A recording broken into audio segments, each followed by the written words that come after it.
Bonjour à toutes et à tous, c'est le Docteur Damou, j'espère que vous allez bien. Aujourd'hui, pour mon retour à l'image, aujourd'hui vidéo à propos de comment réussir à parler de nutrition dans les médias.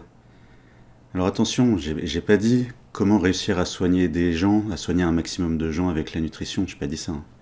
J'ai dit comment réussir à être invité partout, à être réinvité partout pour parler de nutrition et passer pour quelqu'un qui s'y connaît trop bien. Eh bien, comment on fait? Eh bien, on y arrive en faisant exactement le contraire de ce que je fais, depuis 3 ans. Le mois prochain, ce sera l'anniversaire des 3 ans de ma chaîne. Je remercie mon public fidèle, je remercie les abonnés. Mais voilà, il faut le dire objectivement, eh ben, je plafonne à 1600 abonnés, c'est pas assez. Et mes vidéos, elles font quoi? Elles font 200 vues, c'est pas assez. Donc vraiment, j'ai choisi une très mauvaise voie pour faire des vues et pour passer chez Hanouna. J'ai choisi une très mauvaise voie, faut que j'en change. Donc j'ai fait une liste, j'ai fait une petite liste des choses que je devrais changer pour cartonner et faire des millions de vues et passer sur France 5 et être invité chez Jamy. Alors première chose pour cartonner en nutrition, enfin dans les médias, hein. J'ai pas dit avec les patients ou avec les clients, j'ai dit dans les médias. Première chose, être en forme. Alors j'ai réfléchi, je me suis dit ça dépend. Alors le mieux, voilà, pour pas te prendre la tête, le mieux c'est d'être en forme. Parce que si t'as des kilos en trop, bah tout de suite c'est... Il y a des gens, ils vont se poser des questions, ils vont se dire c'est qui, pourquoi il est trop gros, c'est quoi son problème, il est nul, il est pas crédible, et tous les clichés grossophobes dont je parlerai après.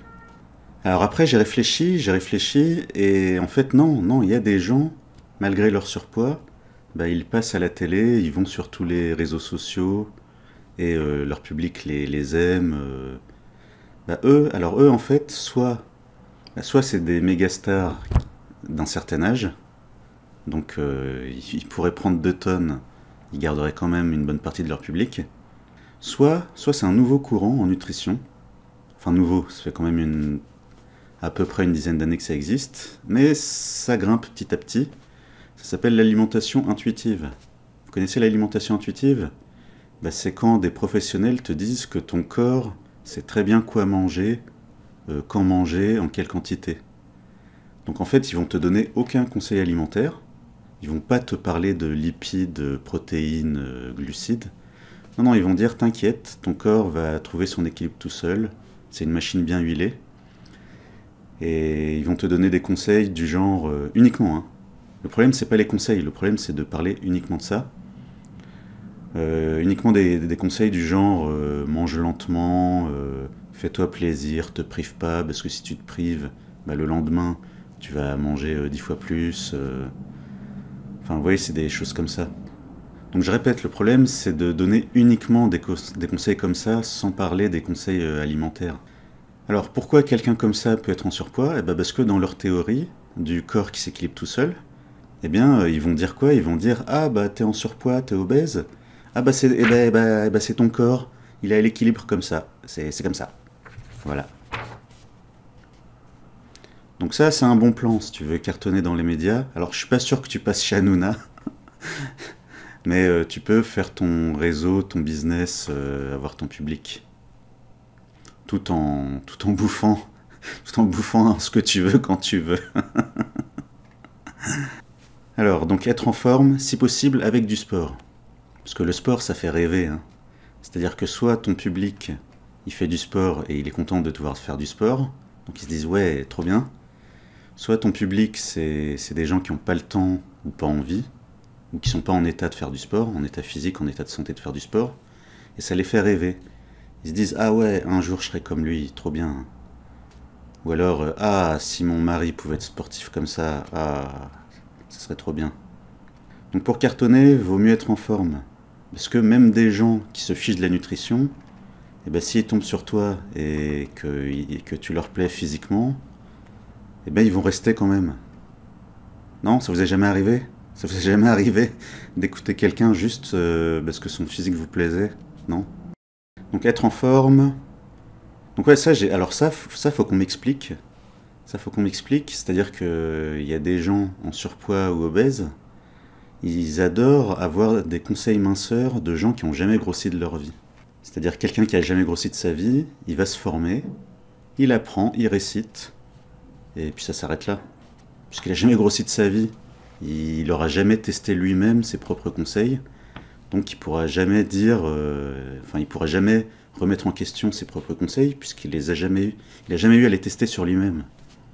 Donc s'il a un patient ou un client qui lui dit vos conseils, ça marche pas sur moi, bah dans sa tête, celui qui a toujours été mince, il va se dire quoi? Il va se dire ouais, mon œil, il ment, et puis les gros ils sous-estiment ce qu'ils bouffent, les gros ils mentent, et tous les clichés grossophobes. Donc voilà, donc ça c'était le premier point. Deuxième point, être une femme. Ouais, pour réussir en nutrition, pour faire son business tranquillement, pour faire des vues et être invité partout, vaut mieux être une femme. Parce que je sais pas si vous avez remarqué, les femmes quand elles parlent de nutrition, elles sont quand même moins souvent attaquées que quand c'est des hommes qui parlent. C'est-à-dire que il y a des femmes qui vont parler de nutrition dans les médias, elles vont donner un conseil alimentaire, et personne va lui dire les sources, c'est quoi les sources scientifiques? Montrez-nous une étude scientifique qui va dans le sens du conseil que vous venez de donner là. Hein? Et votre CV, madame, c'est quoi votre CV? Et puis vous vendez un bouquin? C'est pour le fric que vous faites ça? Vous passez dans les médias? Pourquoi? Pour avoir des fans? Pour les draguer? Pour coucher avec eux? Hein? Bah non, quand t'es une femme qui parle de nutrition, t'as pas droit à ça. Alors mon avis c'est qu'il y a, je pense, c'est mon avis, hein. C'est pour ça, attention, je fais le geste là, tout petit niveau de preuve. Donc, mon avis c'est qu'il y a une sorte de fond misogyne qui fait que une femme c'est moins scientifique. Donc on va pas trop lui prendre la tête à lui demander des sources scientifiques et des explications scientifiques avec des mots compliqués. Hein, c'est qu'une femme, déjà on la laisse prendre un sujet un peu scientifique, mais pas trop. Hein. C'est pas de la physique-chimie, c'est pas des mathématiques. On va la laisser avec ses trucs de fruits et de légumes. Et puis la femme qui va faire une rubrique de nutrition, elle va donner une recette. Enfin, ou alors il y aura une cuisinière pour faire une recette à côté d'elle. Hein, c'est bien ça pour la ménagère. Elle est bonne qu'à ça, la ménagère. À lui dire allez, tu vas faire une salade et tu vas mettre des fleurs comestibles dedans. Hein, et tu vas mettre des graines de je sais pas quoi dont tu n'as jamais entendu parler. C'est bien ça pour la ménagère. C'est de son niveau. La ménagère, faut surtout pas lui parler de biologie, de rythme biologique, de physiologie et d'études scientifiques récentes. Faut surtout pas faire ça. Hein, la ménagère, faut qu'elle reste à sa place. Faut qu'elle consomme.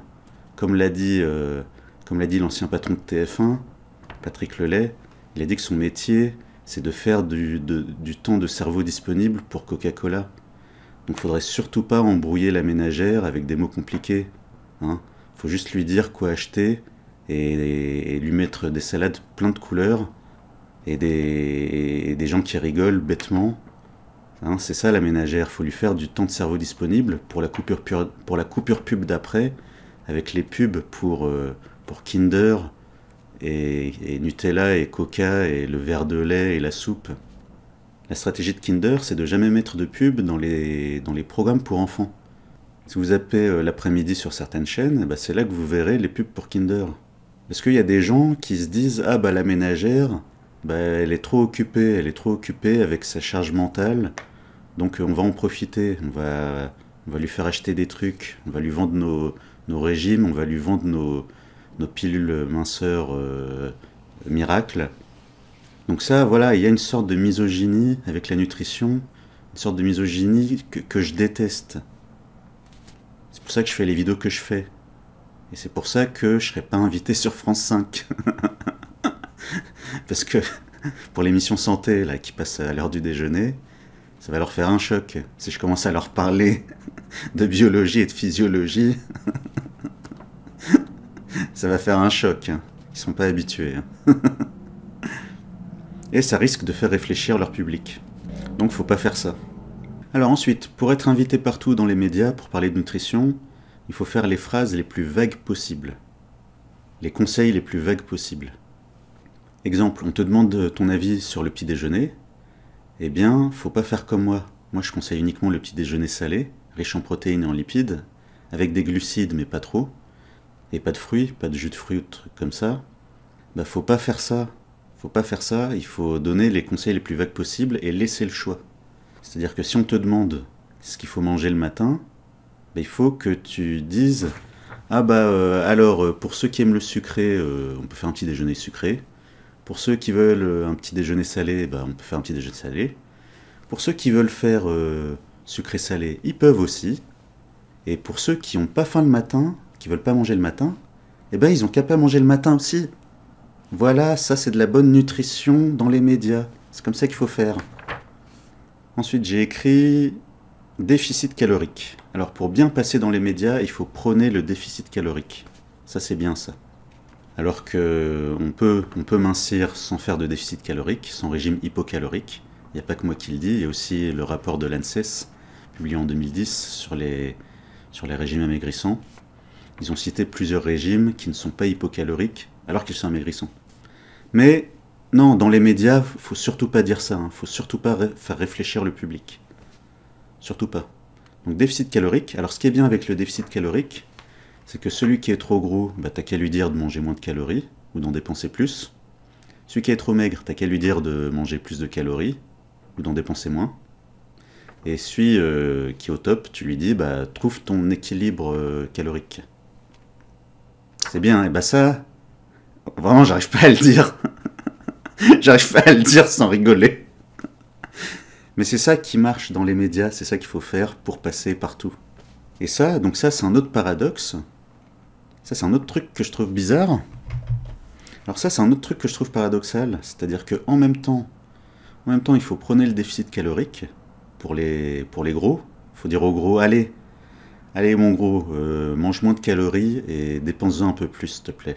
Mais en même temps, il ne faut pas tomber dans le cliché grossophobe du gros qui passe sa journée à bouffer n'importe quoi, à bouffer des choses bien grasses et bien sucrées, et des calories vides.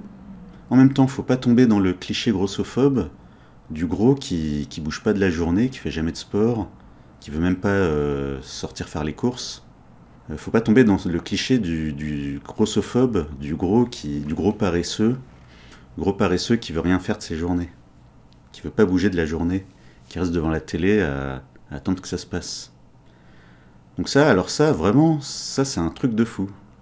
Mais j'en reparlerai dans une autre vidéo. Donc là, pour les médias, vous prenez pas la tête, parce que personne n'utilisera son cerveau comme moi. Personne ne se prendra la tête à se dire « le déficit calorique, ça serait pas un peu grossophobe ?» Non, personne va se dire ça. Les gens vont juste dire « Ah ouais, c'est vrai, c'est logique. C'est comme une chaudière. C'est comme une chaudière, les calories. » Bon, alors que c'est faux, ça j'en ai déjà parlé dans d'autres vidéos.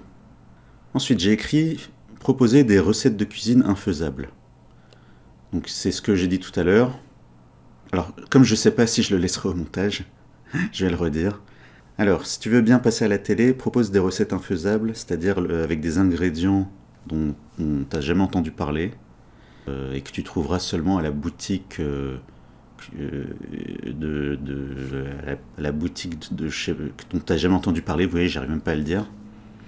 Donc les recettes infaisables, ça c'est bien, ça fait rêver les gens, et ça les conforte. Ça les conforte dans leur surpoids et leur obésité. Ils se disent « Ah ouais, d'accord, c'est ça qu'il faut faire pour être en forme. Ah ouais, mais moi je sais pas où acheter ça. Je sais pas où acheter ça, donc je vais pas le faire, donc je vais rester dans mon état. » Vous voyez, c'est comme ça que ça s'auto-entretient. Conseil suivant, ne pas être médecin. Donc voilà, faut pas faire comme moi. Moi j'ai fait médecine, mais pour parler de nutrition dans les médias, ça sert à rien d'être médecin. Alors conseil suivant, j'ai écrit « Voyez votre médecin ». Alors pour être tranquille dans les médias, bah vaut mieux pas être médecin, parce que à partir du moment où tu es médecin, il y a un code de déontologie à respecter, et t'as plus de risques de te faire des ennemis, je vous le dis. Tu dois plus surveiller ce que tu fais, ce que tu dis, Donc le mieux, c'est pour cartonner dans les médias, c'est de pas être médecin. Comme ça, à la fin, comme ça, tu balances ton speech. Et à la fin, tu dis, attention, si ça marche pas, voyez votre médecin. Si vous avez un problème de santé, voyez votre médecin. Comme ça, t'es tranquille. Ensuite, j'ai écrit science. Science. Donc pour cartonner dans les médias, il faut quand même, à un moment, essayer de placer le mot science. Ou placer une étude du genre, une étude scientifique a montré que manger du céleri une fois par semaine fait baisser le cancer du quatrième orteil du pied gauche. Ça le fait dans les médias. Ensuite, j'ai écrit des avis avant-après 100% positifs. Alors ça, c'est plutôt pour le site internet et pour la pub. Ça, c'est bien ça, les avis 100% positifs. Faut pas faire comme moi, hein. Parce que dans ma thèse, je vous ai mis les avis négatifs. Faut pas faire ça, hein. Et des fois, je vous dis que pour moi, c'est difficile de bien suivre tous les conseils que je donne, toute l'année, 365 jours par an, du matin au soir, que je sois seul ou avec des gens. Faut pas faire ça. Faut dire aux gens, regardez ce monsieur avant-après, et écoutez son témoignage, il est 100% positif, tout va mieux dans sa vie. C'est sa vie d'avant, mais en mieux. Alors que moi, non. Moi, je dis que non, en fait. Quand tu perds du poids, alors oui, tu perds des problèmes de gros liés au surpoids, liés à l'obésité. Mais ce que personne t'a dit, dans la pub, là, dans les avis 100% positifs, ce que personne t'a dit, c'est qu'en fait, tu perds des problèmes de gros, mais tu gagnes des problèmes de mince. Et des problèmes d'anciens gros. C'est-à-dire qu'il y a des gens qui vont se mettre à surveiller ce que tu manges. Il y a des gens qui vont se mettre à surveiller ta reprise de poids. Il y en a, ils attendent que ça, que tu regrossisses pour dire « Ha ha ha, t'as vu ton régime, il est nul, t'as regrossi, effet yo-yo, t'as vu effet yo-yo, tout le monde il dit que effet yo-yo, et ben ça veut dire que le régime il est pas bon, hein, il est dangereux. Hein. » Donc faut pas faire comme moi, pour cartonner dans les médias, donner uniquement des avis 100% positifs. Ensuite, j'ai écrit « Être critiqué en mal par des médecins ». Donc être critiqué en mal par des médecins, ben voilà, vous avez vu, quand j'ai clashé le coach sportif Geek and Fit, ça l'a réjoui d'être critiqué par un médecin. Et il y a des gens dont j'ai même pas envie de citer le nom. Voilà, là ça va faire 3 ans. Là ça va faire 3 ans que j'ai ma chaîne. Il y a des gens qui parlent de nutrition, j'ai jamais cité leur nom parce que j'ai même pas envie. Parce que si j'en disais du mal, ils seraient capables de récupérer l'extrait pour dire « Regardez encore un médecin qui dit du mal de moi. Ah, c'est vraiment des vendus. Ces sales médecins qui savent rien en nutrition, ils sont nuls. Ils sont vendus au lobby, Big Pharma et compagnie. » Donc être critiqué en mal par des médecins, c'est bien pour cartonner dans les médias. Ensuite, qu'est-ce que j'ai écrit? Vendre des compléments. Alors vendre des compléments alimentaires, ça c'est bon pour le business. Alors vendre des compléments ou vendre autre chose, hein. Voilà, dans une vidéo, je vous avais donné l'exemple du vendeur de t-shirts, qui vend aussi des régimes hypocaloriques. Vendre des trucs, c'est bien, parce que... Donc ça, c'est bon, ça c'est bien, parce qu'avec le business de la minceur, en fait, les gens, ils vont passer d'un régime pourri à un régime carencé, à un régime dangereux, à un régime carencé, et ils vont passer de l'un à l'autre, comme ça. Et donc, faut prendre l'argent. Tant qu'il y a de l'argent à prendre, il faut le prendre, en fait. Donc, quelqu'un qui est désespéré par son poids, son surpoids, son obésité, tu lui dis « Hé, regarde, il y a mon régime machin, mais il faut acheter les pilules brûle-graisse. Hein. Les pilules brûle-graisse, c'est trop bien, les pilules brûle-graisse. Bon, c'est 100 € la boîte, mais allez, t'es désespéré, et puis t'es une grosse feignasse qui veut pas manger moins de calories, qui veut pas bouger plus. Alors achète mes pilules à 100 € la boîte. Les pilules brûle-graisse. Oui, j'arrive même pas à le dire. Tellement j'ai pas l'habitude. Tellement j'ai pas l'habitude d'en parler. J'arrive même pas à le dire. Donc vendre des compléments, ça c'est bien pour essorer, pour traire, pour presser comme un citron le client. Pour pas dire un autre mot. Donc ça c'est bien et ça choque pas les gens en fait. Enfin, Pour cartonner dans les médias, j'ai écrit opinion versus vérité. Donc ça, c'est super important. Donc je vous avais parlé du business des régimes, du business de la minceur. Eh ben, il tient en partie sur le fait que maintenant, il ne faut plus chercher la vérité. Il ne faut plus chercher à dire la vérité. Maintenant, il faut chercher à donner son opinion. Genre, tu dis, voilà, ça c'est mon opinion, et débrouillez-vous. Allez chercher d'autres sources, allez comparer, c'est mon opinion. Donc ça, les médias, ils adorent ça. Les médias, ils adorent ça, parce qu'un jour, ils vont inviter, en nutrition, ils vont inviter celui qui a une opinion machin. La semaine d'après ou le lendemain, ils invitent celui qui a une opinion truc, et ainsi de suite. Et comme ça, ils font tourner la machine médiatique. Tu vois, ils font tourner leur émission. Comme ça, il y a à boire et à manger, comme on dit. Alors que moi, non. Moi, sur ma chaîne, je cherche à donner les meilleurs conseils valables pour un maximum de gens. Et pour que les gens se disent, voilà, ça c'est le mieux pour moi, je vais écouter Dr Damu.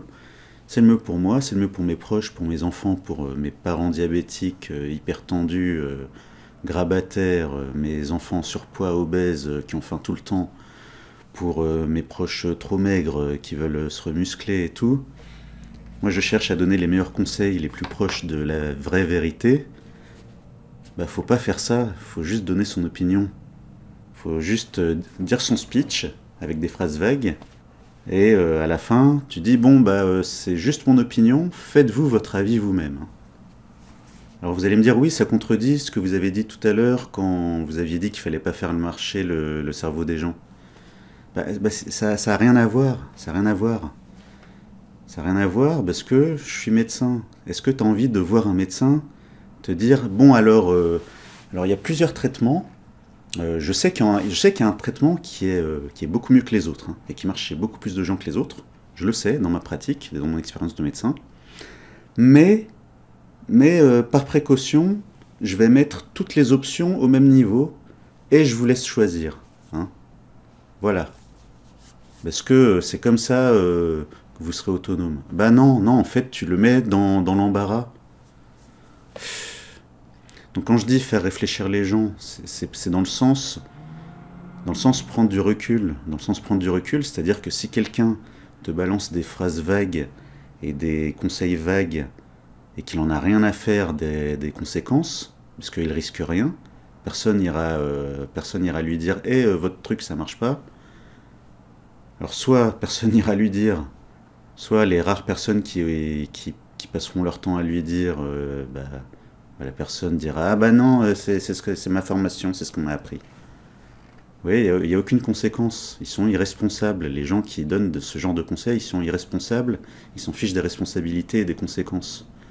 La différence, c'est que moi, les conseils que je vous donne, et c'est ça ma conclusion, et c'est pour ça que je me suis montré aujourd'hui, et c'est pour ça que j'ai dit tout ça, c'est que certes, je ne suis pas au top de ma forme, justement c'est pour montrer aux gens que les conseils que je donne, ils ont des conséquences, ils ont des conséquences aussi sur moi en fait. Je suis dans le même bateau, je suis dans le même bateau en fait.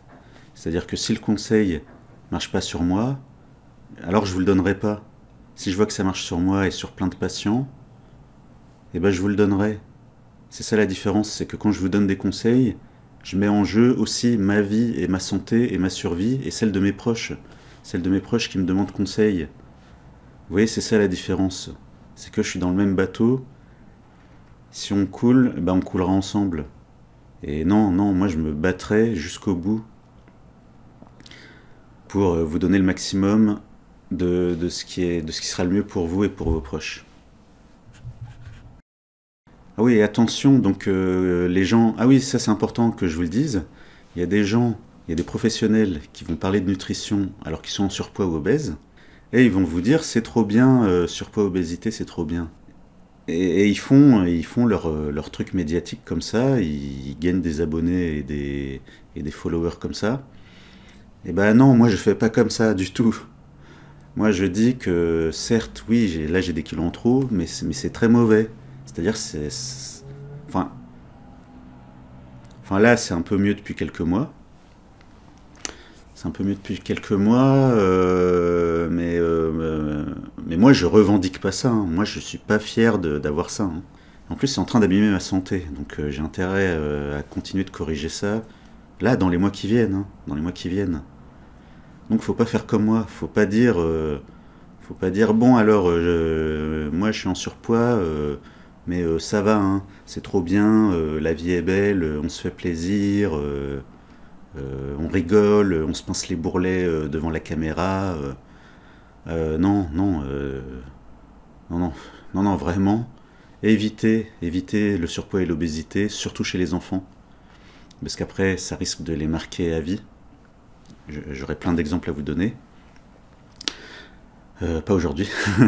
Plein d'exemples de gens, hein, pas que moi. J'aurai plein d'exemples de gens plus ou moins connus que ça a marqué d'avoir été un enfant obèse. Et donc non, faut pas faire comme moi, c'est-à-dire moi j'ai grossi et je dis que c'est mauvais, vraiment, faut pas grossir. C'est mauvais pour la santé. Si t'as pas de problème de santé lié au surpoids ou à l'obésité, c'est que t'as vraiment un gros coup de bol. Ou que t'es vraiment très jeune.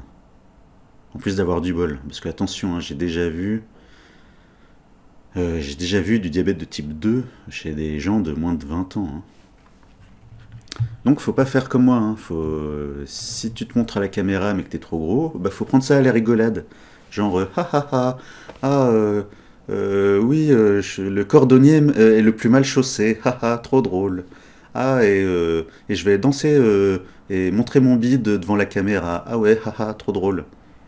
C'est ce que j'ai vu. Hein. Là, du coup, c'est des exemples que j'ai vus. Donc non, je ferai jamais ça.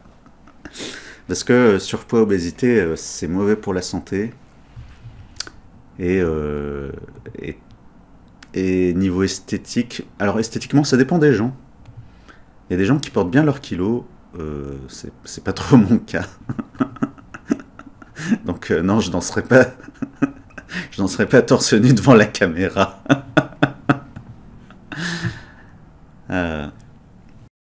Alors si vous êtes allé au bout, pensez à mettre un like, ça fait plaisir. Pensez à vous abonner si ce n'est pas déjà fait. Et on continue ensemble les combats. À bientôt pour la prochaine vidéo.